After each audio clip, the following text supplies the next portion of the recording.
बिस्मिल्लाहिर्रहमानिर्रहीम। शुरू करता हूँ अल्लाह के पाक नाम से जो बहुत बड़ा मेहरबान नहायत रहने वाला है। दोस्तों, बहनों, भाइयों और बुजुर्गों, किस्त नंबर 57 तारीख इस्लाम औलिया कराम की कामयाबियों का दूसरा हिस्सा पेश खिदमत है।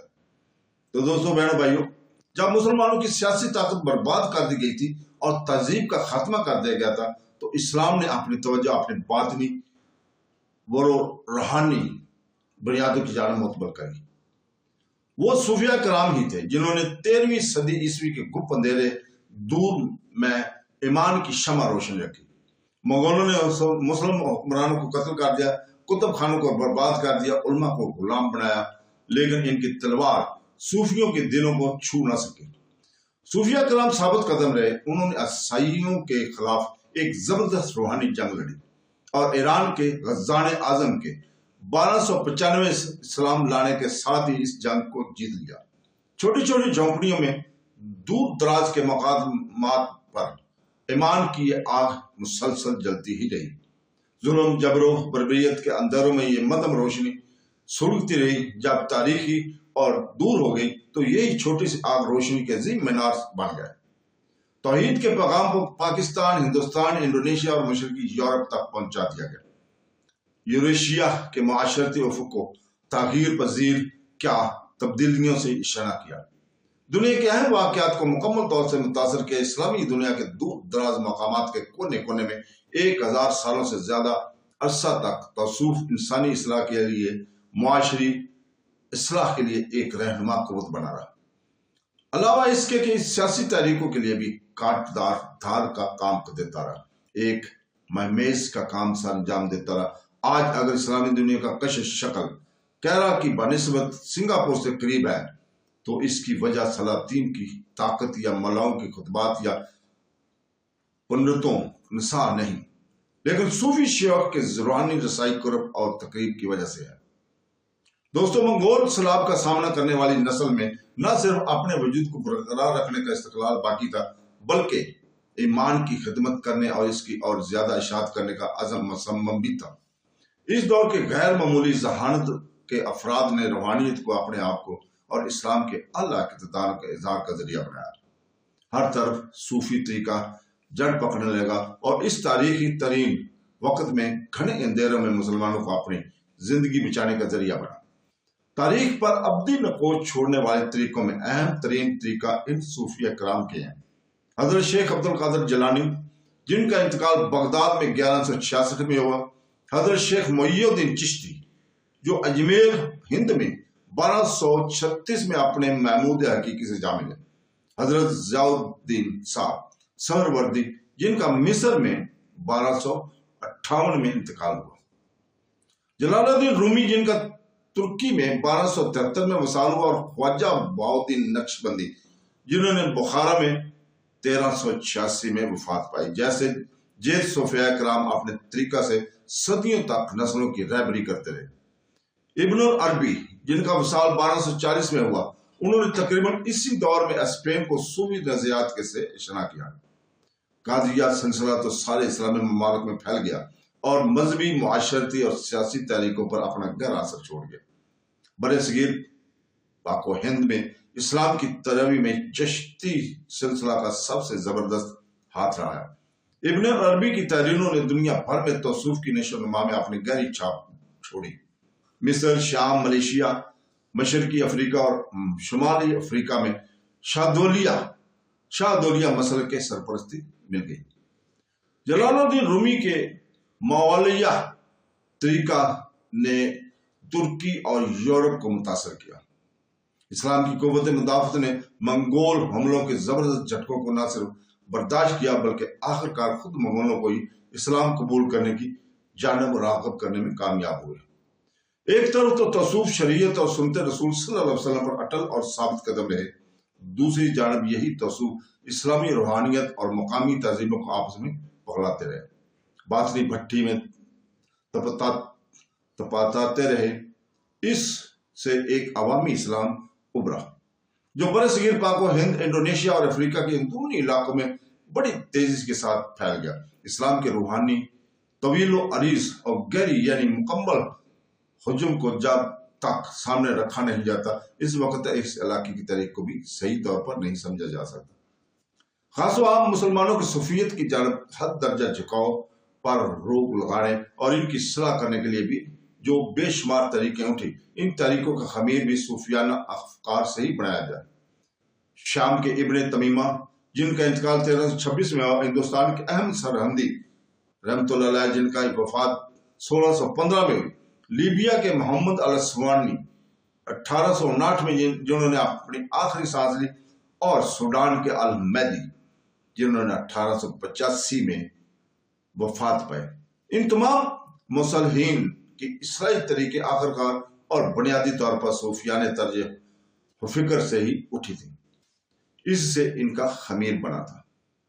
اولیاء کرام کی کامیابی کی اس کی تاریخی پس منظر میں دیکھا جانا چاہیے۔ وسط ایشیا پر چنگیز خان کے حملے کے صرف 25 سال پہلے یعنی 1292 میں افغانوں نے ہندوستان کو فتح کیا تھا۔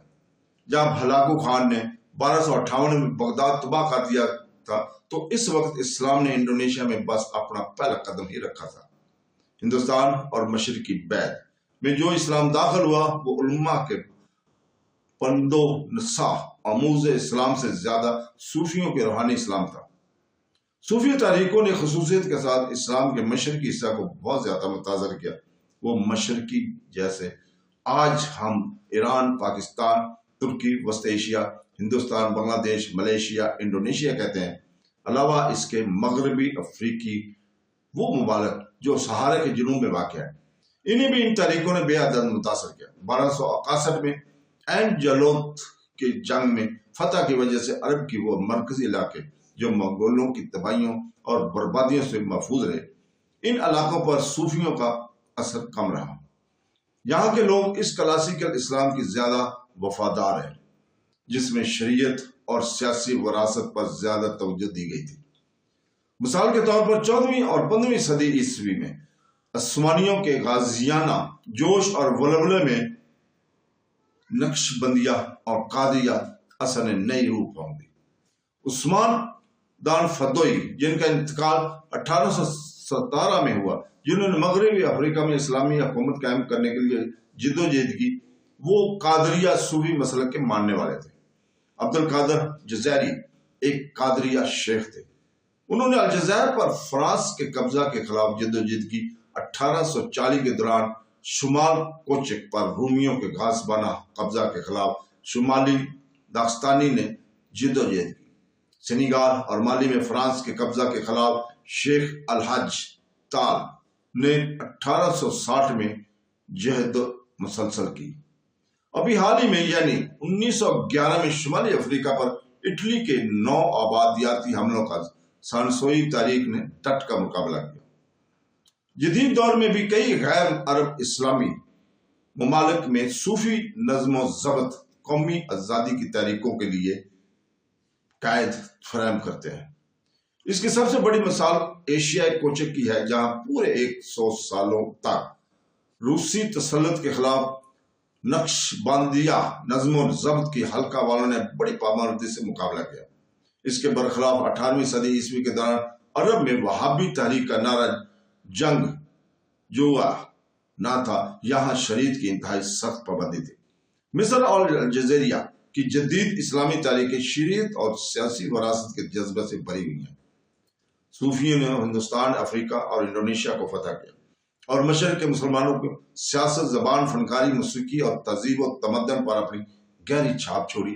صوفیوں کی روحانیت قدیم ایشیائی دماغ سے مکمل مطابقت رکھتی تھی۔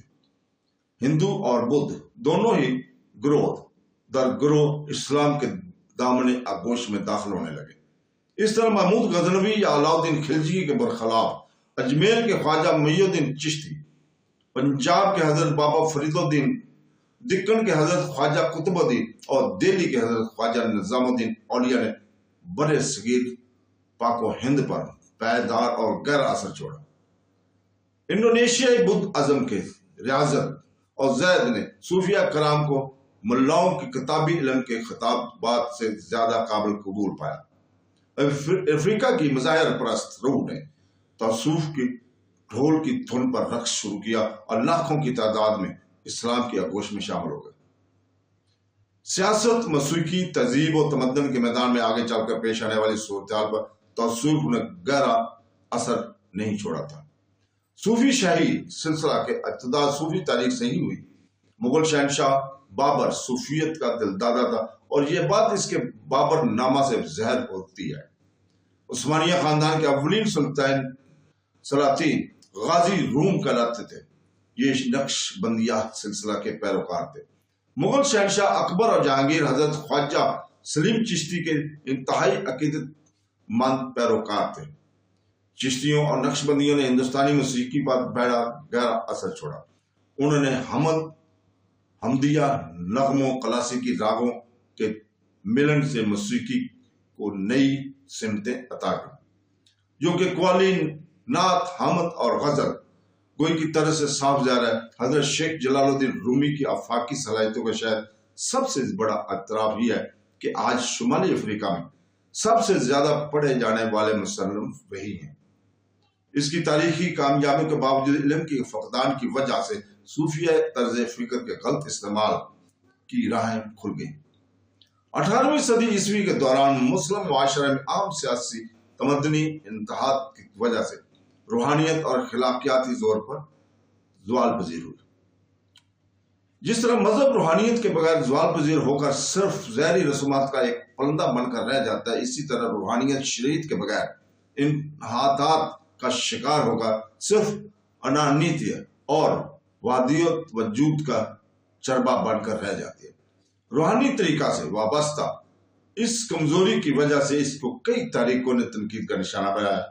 मसलन अरब की वहाबी तारीख और 18वीं सदी ईस्वी में ही दिल्ली हिंदुस्तान में शाह वलीउल्लाह की तारीख, फ्रांस के लोगों ने इस कमजोरी का फायदा उठाते हुए 20वीं सदी ईस्वी के दौरान शुमाली अफ्रीका में कई गलत अज़कार सूफी तरीकों को रवाज दिया ताकि फ्रांसीसी नौ आबादी निज़ाम के खिलाफ लड़ने वाले मुसलमानों में इंतशार पैदा हो जाए। लेकिन ये बात ज़हन नशीन कर लेनी चाहिए कि तसव्वुफ को गलत इस्तेमाल की असल वजह मुसलमानों का सियासी और माशरती तंज़ली और बगाड़ था। तसव्वुफ के नजायज़ और गलत इस्तेमाल के बावजूद इस्लामी तालीमात की रंगारंग धनक में रंग भरने वाले तसव्वुफ को आराफ या कंजरगी कहकर रद्द नहीं किया जा सकता। अगर इस्लामी दुनिया, इस्लामी तारीख की मुख्तलिफ जहतों को समझना हो तो सूफिया तर्ज फिक्र को इस्लामी सरगर्मियों का मरकजी धारा मानना जरूरी है। सच तो ये है कि गुज़श्ता 800 सालों से ये इस्लामी तारीख का अहम तरीन तरीकाकार और तर्ज अमल रहा है।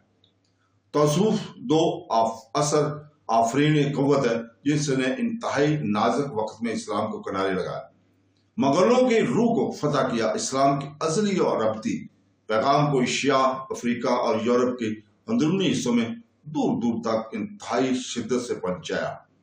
आज ला और रियल और ज्यादा तहजीब दुनिया के सामने जो चैलेंज पेश कर रही है, इसका जवाब मुसलमानों को इस्लाम की रूहानियत में तलाश करना जरूरी है। तो दोस्तों, इसके साथ ही आज इजाजत चाहते हैं।